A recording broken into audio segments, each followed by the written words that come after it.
Well, good morning, everybody. Thank you so much for joining us here on the Christian Capitalist podcast. I'm delighted to welcome my friend Jeff Taylor with us this morning from Atlanta, Georgia.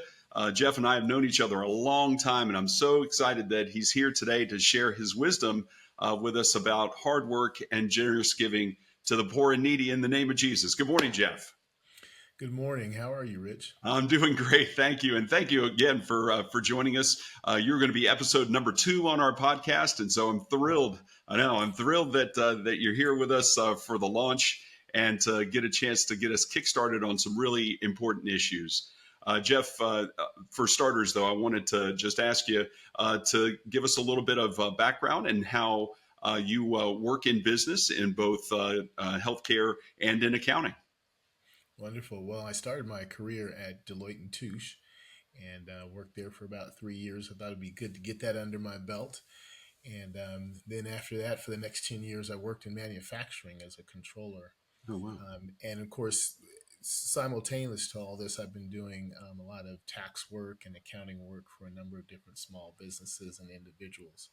Um, the last 25 years have been in both healthcare and continuing my CPA practice. So always keep that schedule full. Exactly. How do you find balancing your CPA practice and your work in healthcare? Because I know both keep you very busy. It does, and I think the CPA work, I just got to put some boundaries there so that I can make sure that I get the healthcare work done. But healthcare is important to me, serving the community, providing a place for people to come when they need healthcare. A lot of times, before I got into this, I didn't know where someone would go if they didn't have healthcare services. And I found out, being in healthcare, a lot of times they go to the emergency room. Hmm. So, giving people a place to go where they can get holistic care or more care than they can get in an emergency room, because the emergency room just deals with your immediate need. Right. But we provide a place where you can get a lot more healthcare services and hopefully keep you out of the hospital.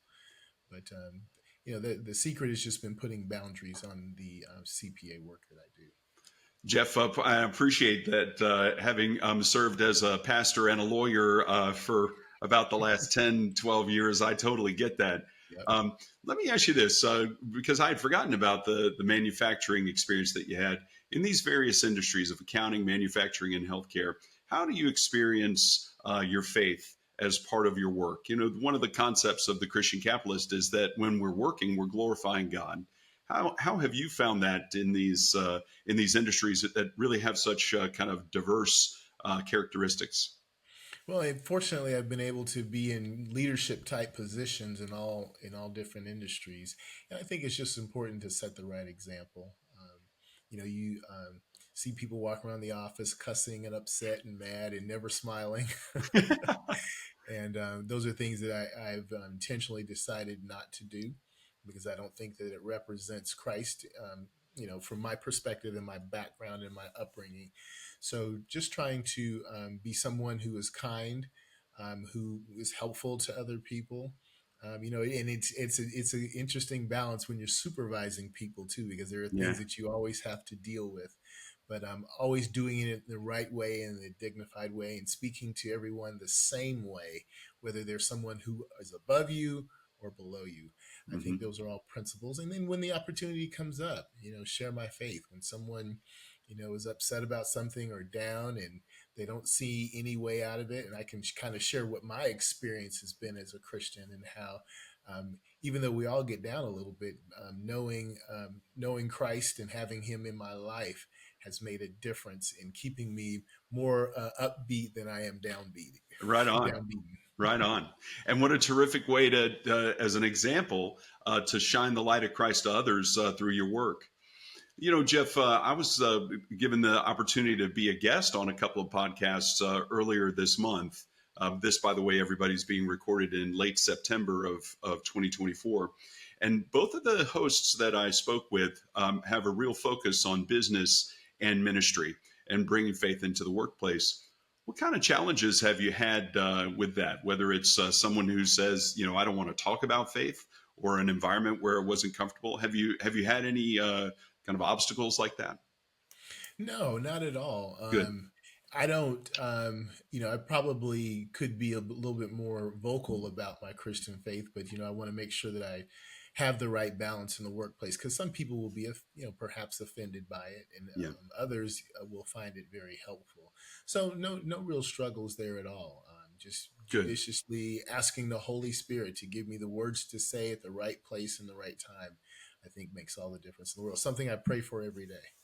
Boy, let me tell you, from your lips to God's ears, that I've already learned something new. Not only that that's part of your daily routine, but should be a part of mine.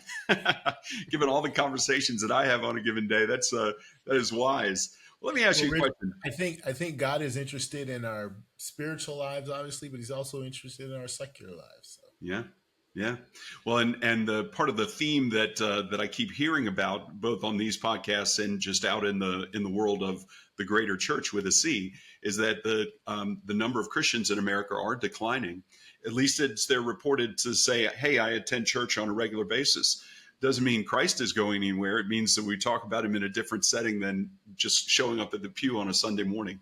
What do you think about it? I see you nodding. Yes, you agree with that concept? well, well, I've heard those statistics definitely, and I find it very interesting in a world where there loneliness seems to be growing and peace people are less at peace, and yet we seem to be drifting away from God according to the data. Yeah. So. I think that that's something hopefully we can get recentered as throughout society in the future.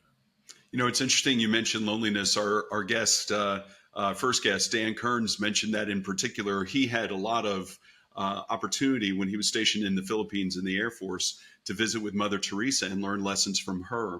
And that when we talk about being poor and poor in spirit, loneliness is kind of for him one of the number one characteristics that he looks for in trying to take care of people. You, however, have two of the six mercies from Christ covered with healthcare and with with loneliness and being poor in spirit. What's that look like to you? Well, first of all, do you agree that there are lots of different ways to be poor? Oh, absolutely. And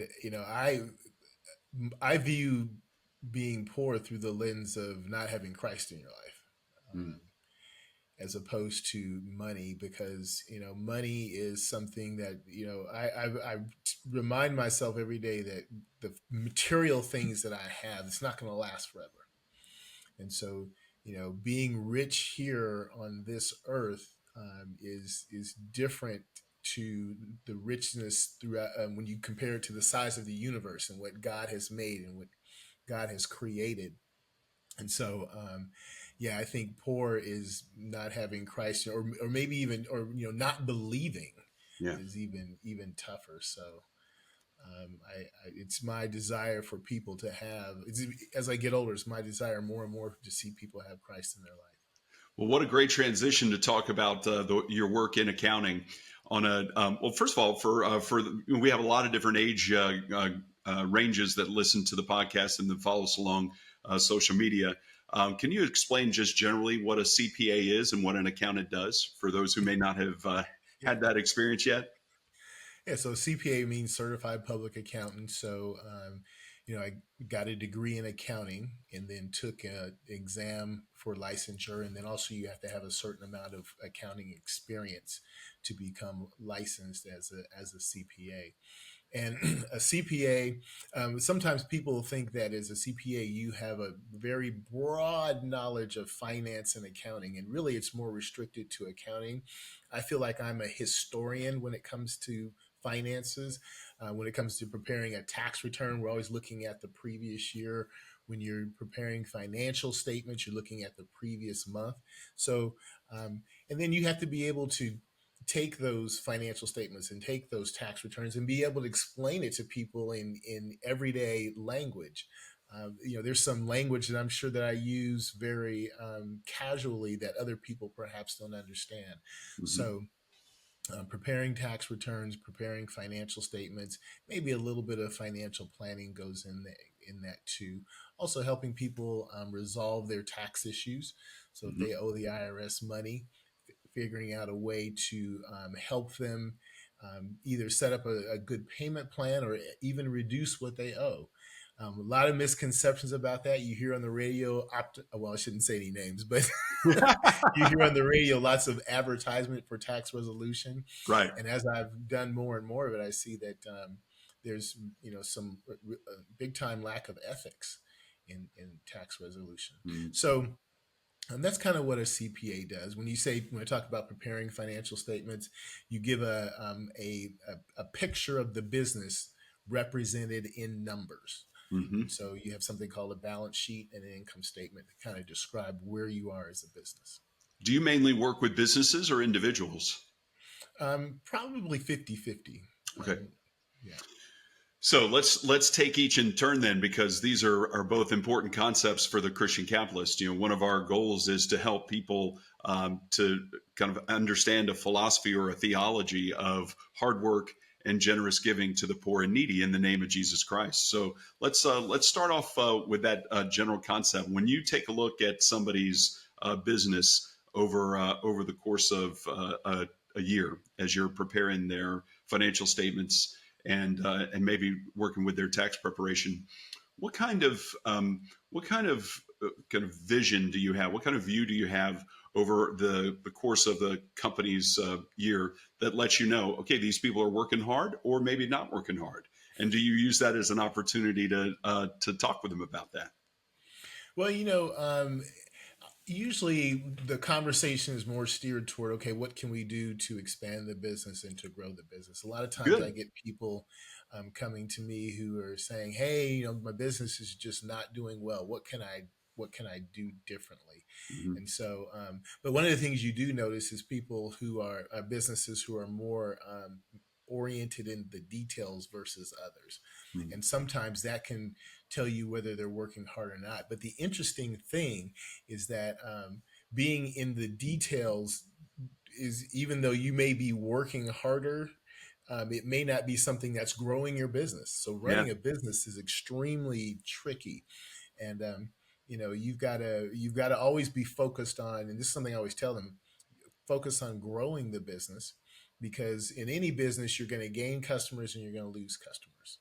And so you want to find a way to gain more customers than you lose. Well, That's you raise, that's yeah, what. you raise Pardon a me. great point. Hard work is not always synonymous with success in business. Sometimes, if you're working hard in the wrong direction, the business isn't going to be successful. Have you experienced that with your clients? Oh, absolutely. And a good example of that is doing the accounting work. Sometimes it's so detail oriented and so time consuming and so tedious. And a lot of times people want to do that themselves. And so what happens is they find themselves spending time late at night doing the accounting type work, and in some way, form, or fashion, it might take away from their opportunities to develop more business because they're tired and they're Yeah, just so consumed with what they're doing. yeah. So I try to bring that balance to my clients also. Say, okay, let's look at how much time you're spending reconciling bank accounts and looking at QuickBooks, and maybe I can take some of that off your shoulder. Yes, it's a cost. However, it'll give you more time to do things that are really going to grow your business. And ultimately create some balance that leads to that growth. Jeff, have you ever had a situation where somebody worked hard in their business and the business just failed? And if so, what was that like trying to talk with them about that? I've had some businesses fail myself, and that can, in many situations, it can create a crisis, spiritual as well as business or financial. Have you had any experience in that? Well, it's interesting you mentioned that, because there was a businessman that I highly respected who had done extremely well. And I asked him, I said, what percentage of the time when you have a new idea or a new business concept is it actually successful? And he thought about it for a second. He said, maybe only 10 to 15% of the time. Whoa, I was like, that's a lot of man, trial and error. yes. And he is very successful.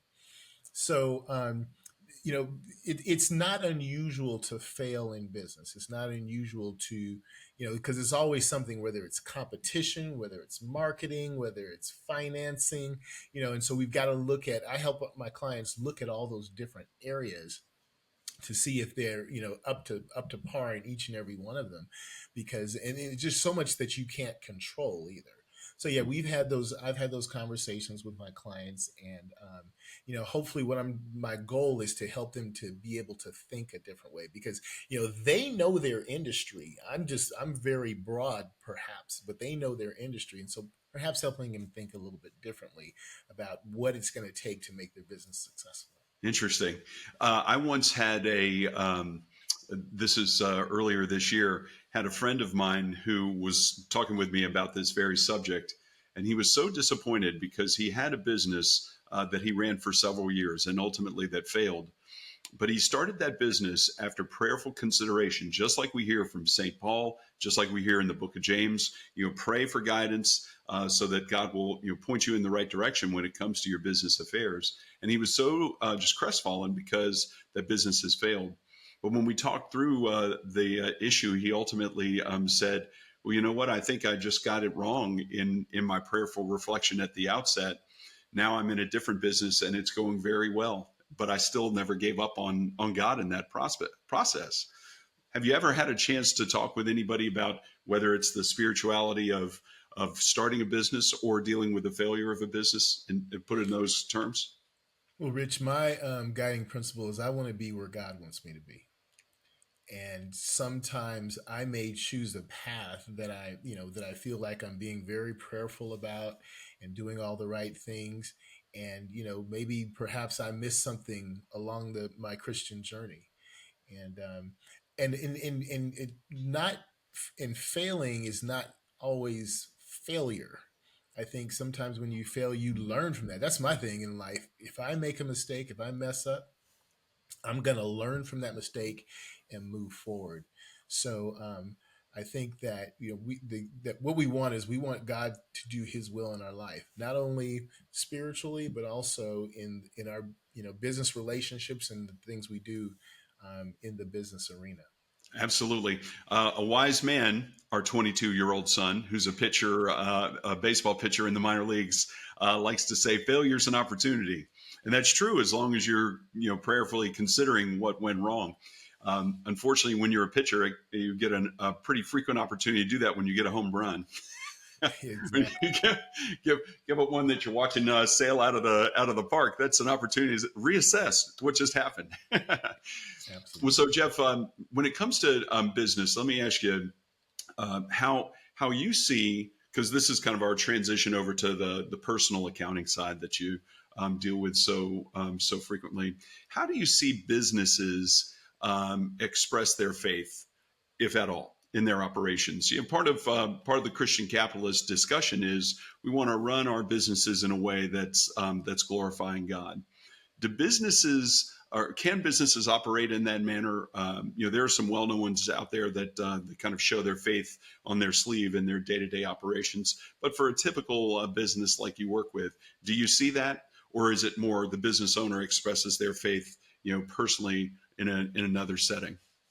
I see a little bit of both. I think the key thing is showing honesty and integrity, even when it hurts your own business. I Mm. think that's the fine line between integrity and being greedy. Hmm. Is that when no one else would know that you do the right thing, and I think God will bless you ultimately by doing that. And it's always interesting because people say, "Well, I see people who are greedy and they're making lots of money," and I've learned that the way something looks on the outside may not be what's going on the inside. Let's first establish that. But either way, I would rather God be on my side, Amen. and God, I believe He's going to take care of my needs. So I don't need to be greedy because God has all the resources available in the universe that He can give to me at any time and any place that He decides to. So I think showing integrity and doing the right thing, there's been people who have come to me and wanted my help on something, and I said, hey, this is going to hurt my own business, but I'm going to say, instead of me helping you with this, do A, B, and C, and you'll be able to resolve the problem. Now, I could have charged them thousands of dollars for that, Rich, Mm, but I think it's important to show people that to show that you have integrity, so that when people find out that you are a Christian, they're like, "Oh, okay, that makes sense." right. Versus them finding out where you did something dishonest, and they say, "Oh, he calls himself a Christian." Exactly. And so, Jeff, having said that, it's a terrific kind of segue into talking about the title of the book, The Christian Capitalist. There are a lot of people who think you can't be both. There are a lot of people who look at the name Christian and think that's a bad thing. They look at capitalism and think that's a bad thing. And so, a Christian capitalist is nothing but a greedy, hypocritical person. But I agree with you. If you handle your business in a way that reflects that you love your neighbor, then you should be just fine. Let me ask you along that line, what kind of things would you expect, because you have this opportunity to see businesses in multiple industries, what kind of things would you expect that a Christian business would do? I mean, obviously, the one we know about, at least in the South, because they serve such great food, is closed on Sundays. But what other kinds of things have you seen along the way that our listeners might appreciate and say, hey, maybe I can do that in my business? Oh, that's a good question. I'm going to go back to integrity, but also, I mean, putting up a sign here or there to encourage other people along the way. Hmm. Um, Rich, I wanted to answer your question first, but I Oh, wanted sorry. to say that your book went a totally different direction than I thought it would. Really? How so? That's awesome.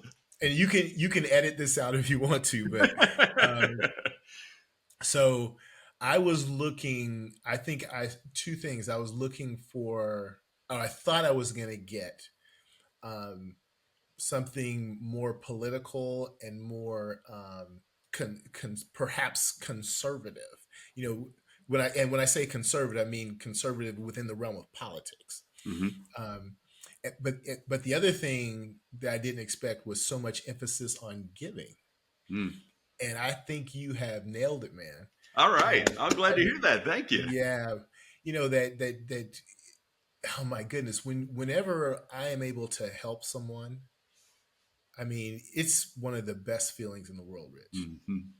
And I think your book is really pushing people in that direction. So kudos for you for putting that together. I think you have a very unique book in how it addresses the Christian capitalist. But yeah, I think again, just being showing integrity and encouraging people when you can. If you see somebody who needs help, you help them, Hmm. and you don't put it on blast. You just do it because that's a part of what you feel you should do as a Christian. So there's no reason why your Christianity can't spill over into your business. There's no reason why that can't happen.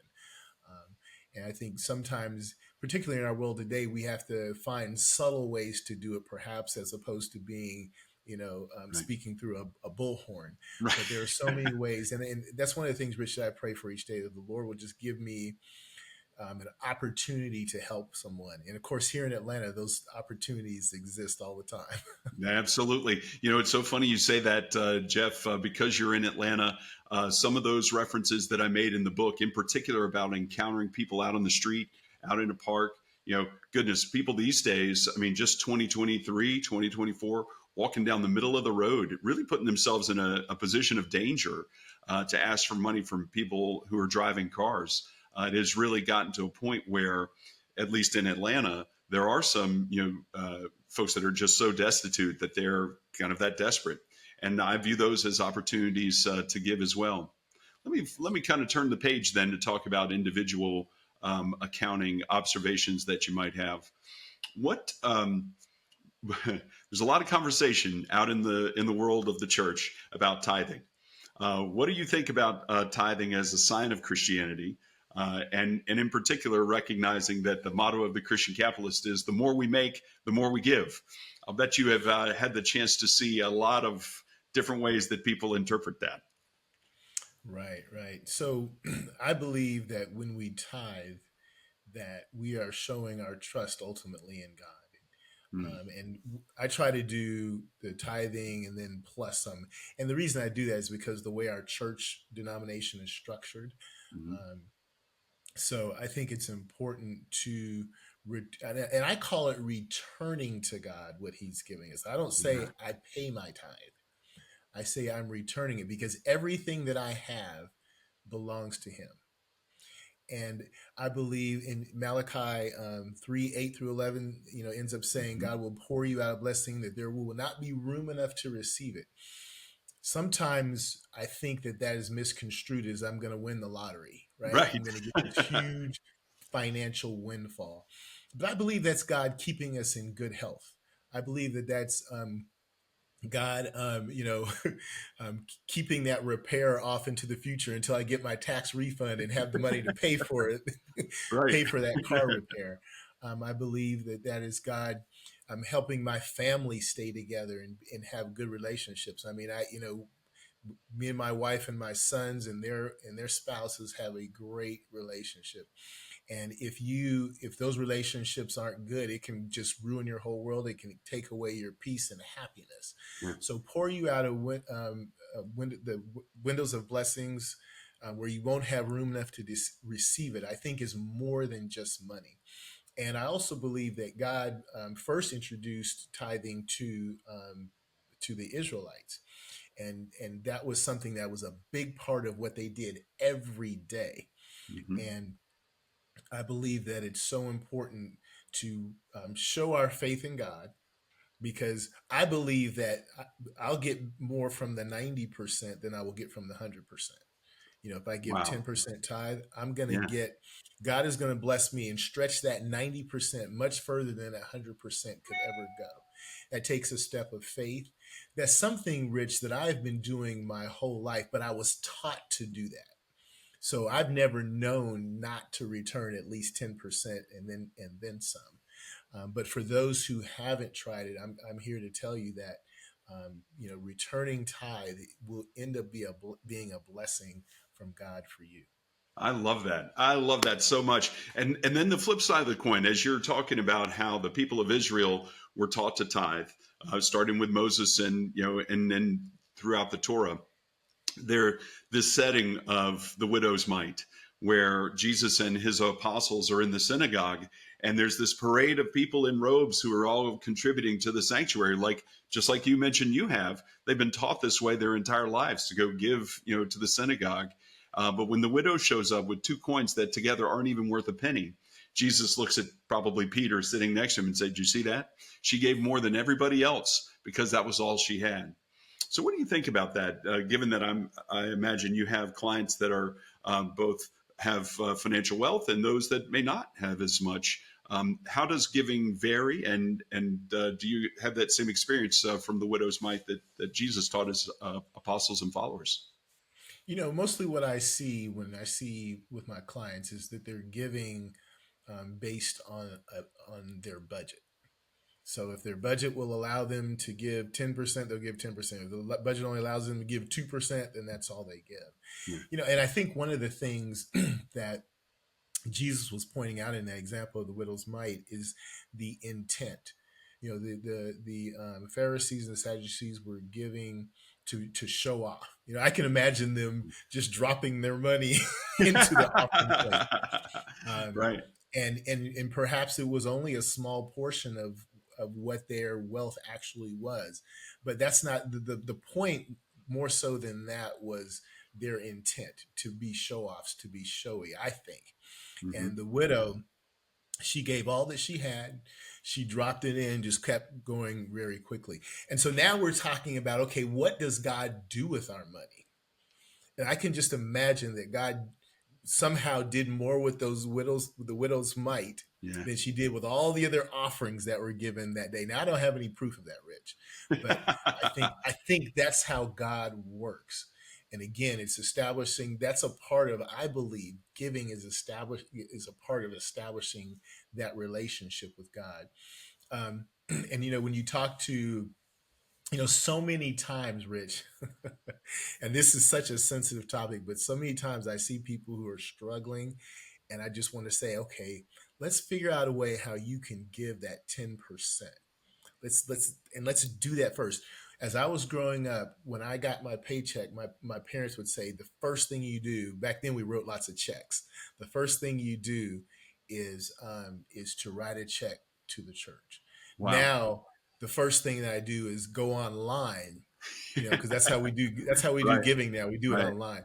But I think it's to show God, okay, I recognize that this payment that I've received is something directly from you, and I'm going to immediately return to you just what you've asked me. All of it's yours, but I'm returning to you what you've asked me to do. And I think that strengthens our faith. And so, as a result, you're sharing the blessings that God has given you in the name of Jesus. Jeff, I just love that story. Do you think that that giving is a habit, or giving is something that people can develop as a skill over time? And that's something that I think about quite a bit, Rich, because there's a difference in my mind between giving systematically and giving sacrificially. Ooh, And that's something that I've been doing 10% literally since I was 5 years old. I mean, my dad, they would give me $1 a month for allowance, and I gave 10 cents to the church. wow. So I would say over time that this has been this it, that it's become habitual, but it's just something that I do. But I think that we've got to find other ways on top of that to show God that we trust Him even more. Can I take it beyond this? Can I do something sacrificially for someone else to really help them along the way? And does So that also include not giving money? it can include time. It can include time. It can include giving, you know, a car to someone. If you got an extra car sitting in your driveway, we've got these fancy cars these days. Yeah. Um, yeah, it can definitely include more than money, but giving of our time is important too. I don't think it's a substitute.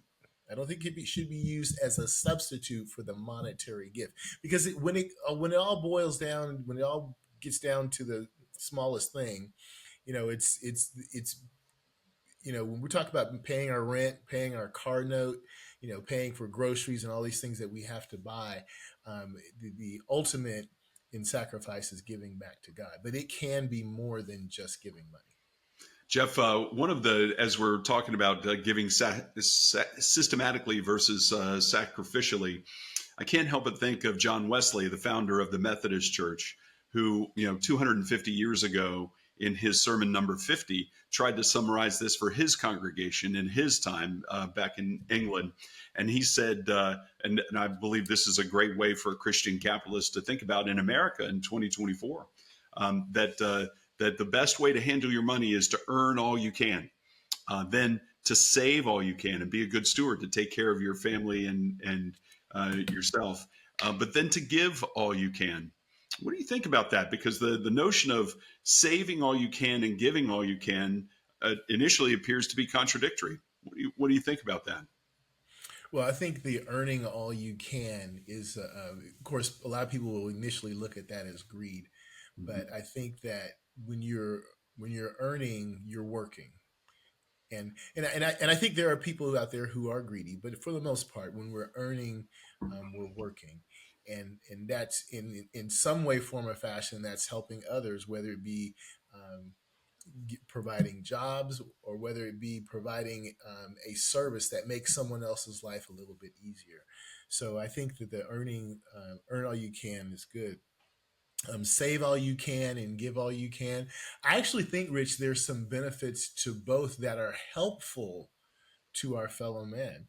Mm. When we're saving money, it's going into a bank, which gives a bank more money to lend out to businesses, which gives businesses the Mm. opportunity to expand and to grow and to provide jobs. And one of the things that I want to be able to do is when it comes to helping someone, obviously not everybody can work.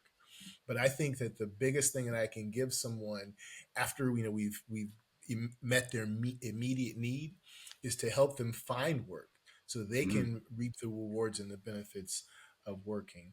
And then, of course, giving all you can. I mean, I think that's self-explanatory. You hear of these billionaires who are giving away half of their wealth before they die. I'm like, wow, Yeah. must be nice. Yeah. but I think that as they've gained wealth over time, that they've realized that, hey, I need to make sure that I'm giving back to the community, giving back to the world. I think Bill Gates wanted to end hunger. It's like, wow, Yeah. that's a big vision, but Yeah. certainly something that is a problem in this world that needs to be solved. So I think all three, um, earning, saving, and giving, are ways to help others. Fantastic. I love that, Jeff. All right. Well, so here as we conclude our interview, let me ask you just one kind of thought, a final thought, and I think you've touched on it earlier, and that is, what does it mean to you to be a Christian capitalist? I, that's very interesting. I think first of all, it means showing our faith in whatever business we are a part of, whether we own our own business or that we are, working for someone else. And the capitalist, I believe in what, the, the economy we've developed here in the United States. Yes, there are people who are greedy. Yes, there are people who are poor and homeless. And I just think that it's up to those who have to be able to give back. And I think that's all a part of Christian capitalism. Yes, I'm going out and I'm earning, but I also understand it's extremely important to help our fellow man. And Rich, I'm not just pumping you up, but I think you really, nailed that in your book. And I haven't finished it yet, but I am thoroughly enjoying it. I think, these are Christian principles. These are devotional principles that I think we all need to adopt in our everyday life.